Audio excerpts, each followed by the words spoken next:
Hi there. Seems that the DMC Netflix show brought quite a bit of controversy to the fans. Some liked it, some others not that much. In this video, I'll give my honest opinion with no spoilers. First of all, we need to clarify something important.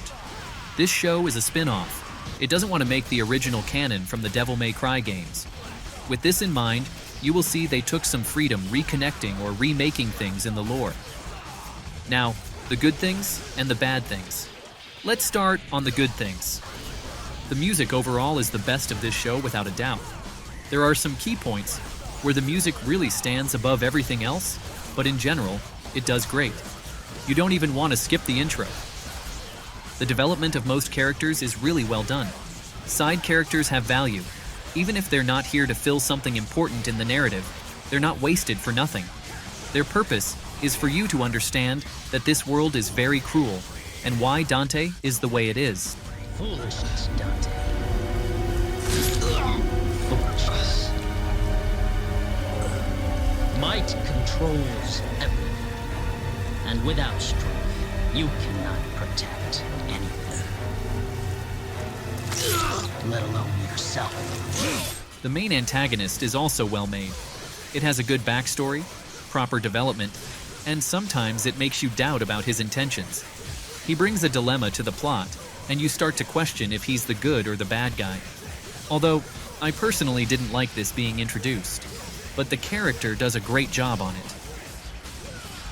Characterization of the main demons is also properly executed.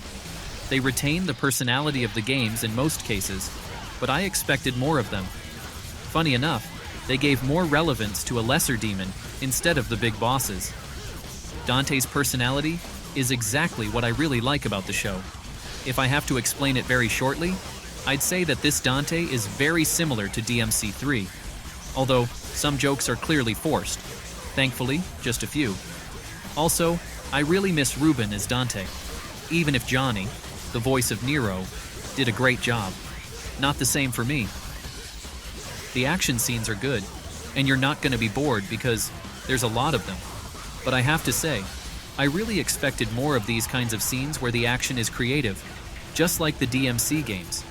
The show has a lot of references to DMC in general, and even Capcom. They're appreciated, and I think they're all well executed because you enjoy them. Regarding the plot, I'm going to talk about this later because I didn't like the plot at all, but what I think they did really well is how everything settles for Season 2. You may feel the plot of this season is only half of the whole thing because of how it ends. Finally, I'd say the last 10 seconds of the final chapter are one of the best things they did. They even changed the outro for it. Now for the bad things. Dante is not the biggest star of the whole show. This is already a bad thing. There are two protagonists, and one of them is very poorly executed in a lot of ways. Just to have an excuse for this, Dante is heavily nerfed or buffed, depends on the moment, just for the convenience of the plot. And this is something that I really disliked. They couldn't figure out a way to have both protagonists working on their own thing. One needed to steal protagonism to the other in order to make it work. And that was just bad. And it even makes you angry. The plot is not actually bad per se, but is not something you expect in a Devil May Cry world. They brought a lot of controversial topics to the plot that I think they just don't fit. Thankfully, Dante is far from being involved. But even so, it just doesn't fit. It didn't ruin the show for me, but I expect for Season 2 that every controversial topic which doesn't fit in DMC goes off. Inconsistencies in the power scale of the characters is a minor thing that I disliked, except for Dante and the other protagonist, which really bothered me. The main villain is also nerfed or buffed for the convenience of the plot. They wasted the opportunity to bring some characters that are present in the games and appeared in the show.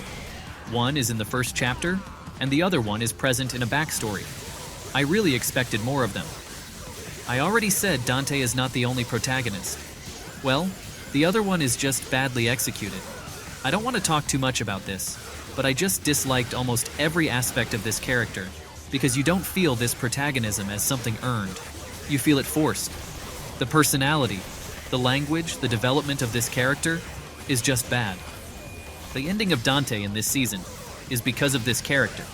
and it feels so off. You want to punch your TV. Overall, the show is enjoyable, it entertains, is packed with action scenes. The music is great. You want to keep watching, and that's a positive sign. As soon as you watch the end, you really want a season 2 right now. Sure has bad things, but not something they can't fix for season 2. This is a good Devil May Cry show for me. My score is 7 out of 10. What do you think about it? Let me know in the comments if you liked the show.